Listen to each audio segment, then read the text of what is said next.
টিএমসির নতুন দলনেতা ঋতব্রত, উপদলনেতা সন্দীপন ও জাবেদ খান। মমতা ঋতব্রতকে ফিরিয়ে নিলে তার নেতৃত্ব মেনে নেবেন ঋতব্রতরা, কিন্তু ঋতব্রতদের দাবি অভিষেককে সব জায়গা থেকে বাদ দিতে হবে। দল সবার মত নিয়ে চালাতে হবে, এককভাবে চালানো যাবে না। ৮০ জনের মধ্যে ৫৯ জন এখন সমর্থন করছে ঋতব্রতর দলকে। কাল অবধি যেটার নম্বর ছিল ৫২।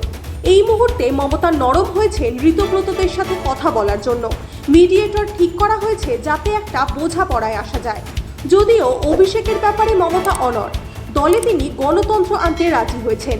আজকের স্পিকারের সম্মতির পর ঋতব্রতরা মমতাকে ৪৮ ঘন্টা সময় দেবে।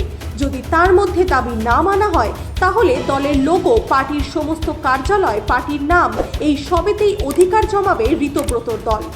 এই মুহূর্তে যখন ঋতব্রত ৫৯টি সাইন নিয়ে বিধানসভায়, তখন মমতা তার লিগ্যাল এক্সপার্টদের সাথে বৈঠক করছেন পরবর্তী পদক্ষেপ নিয়ে।